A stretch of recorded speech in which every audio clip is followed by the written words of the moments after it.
voters to expand it. But as KTVU South Bay reporter Jesse Gary tells us, not everyone is in favor of another open-ended city tax. For years, San Jose and Santa Clara County have struggled with helping and preventing homelessness.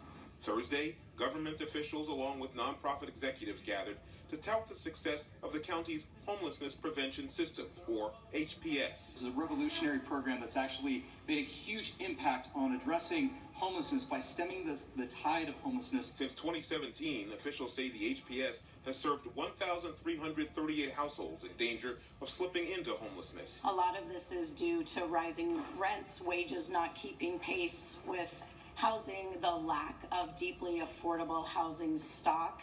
The program offers immediate direct financial assistance to people and families that qualify. On average, a little more than $4,100 was given to each recipient, resulting in 95% of participants avoiding homelessness. And this system is able to get money out the door in a matter of hours and really be flexible as far as paying rent or paying for childcare or paying for an emergency medical need. There's a gap. And that gap is something that as a community, I know we can fill and really protect families in our community. Half the funding for the HPS comes from a dozen public and private funders to the tune of about $28 million, but that funding is running out. Measure E, which is on the ballot, will provide an ongoing source of funding. One thing that is common with all crises, they all come to an end, but this tax will not. District 10 Councilman Johnny Camas opposes Measure E, saying it's not dedicated to helping those in danger of becoming homeless. Mayor Sam Liccardo is confident a secure source of funding won't be wasted and will continue to have a positive impact on lives. This is something that works. We see it in the data. We see it every day. Voters may ultimately decide on primary day if this program to prevent homelessness is worth the financial stake. In the homeless section of San Jose, Jesse Gary, KTVU, Fox 2 News. The mayor of Berkeley has proposed a new law that he believes will help preserve affordable housing in the city. It would give renters the right to buy the home or apartment they live in if the owners decide to sell the property. The mayor of Berkeley joined with housing advocates earlier today to unveil the Tenant Opportunity to Purchase Act. It's described as the first policy of its kind here in California. We're joined now in studio by Berkeley Mayor Jesse Erregin. We really appreciate you coming in. So essentially, renters, they get first crack at being able to purchase a property that they live in if the owners want to sell the place. Lay out for everyone how this policy would work if it goes into effect. Certainly. So for most multifamily buildings in the city of Berkeley, with the exception of single-family homes where the owner lives on the property, when the unit or the building is put on the market, the tenants would get the first right to express interest in buying the building. And then there'll be a certain amount of time for them to assemble the money to be able to purchase the property. If they choose not to elect the option, a nonprofit could step in and actually express interest in purchasing the property. Okay, but these tenants would have to be able to purchase the home they live in at market rate. Yes. And if we're talking about folks who maybe have lived in their places for a long time, that might be tough to be able to jump up to paying a mortgage that's a lot more than what they're paying for rent.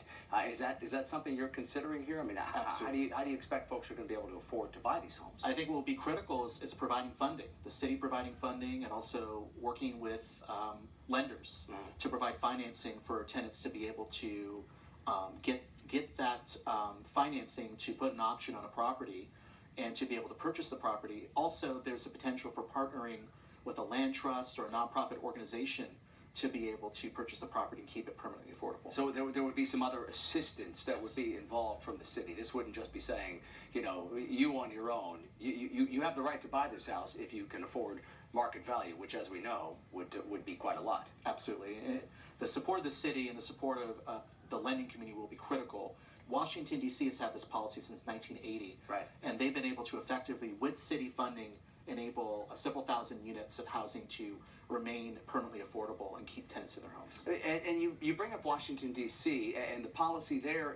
They found that really it's only a small fraction of renters who, in the end, have been actually able to purchase the homes or the multifamily units that they live in. How effective, how much of a difference do you think this actually makes in Berkeley in terms of the number of renters who ultimately will be able to buy? I think it's going to depend on how many buildings turn over and also the resources that are available to assist tenants to be able to purchase their properties. But you know, if we can keep one person housed, if we can keep an entire building housed rather than having those people end up on our streets, if we can stem the tide of displacement and homelessness, that's a success. And we think we can help hundreds, if not thousands, of tenants in the city of Berkeley with this policy, also with the funding that we're going to make available to enable them to purchase the properties. You see this as one part of a multi-pronged approach to address the issue.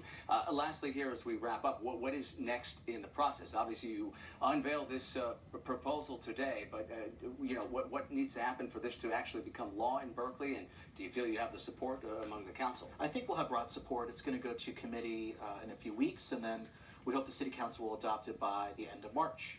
And then we'll be working with our staff, as well as Oakland. Oakland is actually considering a similar piece of legislation. Yeah. How we can work together, particularly to address the financing issue, because we need to make sure that we have the resources to enable tenants and nonprofits to buy these properties. And this will help stem the tide of homelessness. Yeah. All right. The financing certainly a key component to all of this. Keep us posted on the progress here. Berkeley Mayor Jesse Edigan, always a pleasure. Thanks for coming in. Thank you very much. And one of the solutions that some argue, maybe the main solution to the homelessness, the housing crisis here in the Bay Area, is more building. Oakland has a new interim city administrator who plans on doing just that. Heather's here now with that part of our coverage. Thank you so much, Alex. And we're joined right now by Steven Falk. He is former Lafayette city manager who is stepping into this new role there in Oakland. First of all, congratulations. Thank you very much. Why take on this new challenge in Oakland? Well, I've lived in the Bay Area for 30 years, and to my mind, Oakland is the most interesting, dynamic, diverse city in the big city in the Bay Area, and the opportunity to work for Oakland is something I couldn't pass up. Obviously, homelessness, housing affordability are going to be top priorities, not the only thing on your slate. But as we just heard that conversation with Alex and the mayor of Berkeley, building more is a real obstacle. I know that you stepped away from your position in Lafayette because of its refusal to build more housing. Why do you think that Oakland is a better fit? And it seems to have a little bit different of approach when it comes to building more housing. Just drive around downtown Oakland and take a look. There's buildings going up everywhere. On my drive into your studio today, I saw cranes dotting the skyline. People are building housing in downtown Oakland. It's a big change for the city. What is it? Because it does seem as though some cities block new development. How do you get away from that mentality and have people sort of embrace this idea? As the governor said yesterday, we've got to build more. We do need to build more. If you look at the numbers, California built about 100,000 housing units last year. The studies say we should have built 500,000 housing units. And we're building only about 20% of the units that we need to build. And if we don't have enough houses for people, we wind up with higher housing costs, and we wind up with a bigger homeless problem. It's something that the state and the region needs to wrap our heads around and solve. It is sort of a balance, though, building this new construction, but also preserving the character of various neighborhoods. Absolutely. And I think most of the people who, at least I've interacted with, believe that the housing should be strategically located around transit nodes. By doing so, that both is more efficient, it's greener, and it gives us an opportunity to preserve the many single-family neighborhoods that that many people cherish. I know you haven't started the position yet. Talk about some of the other priorities as you step into this new role.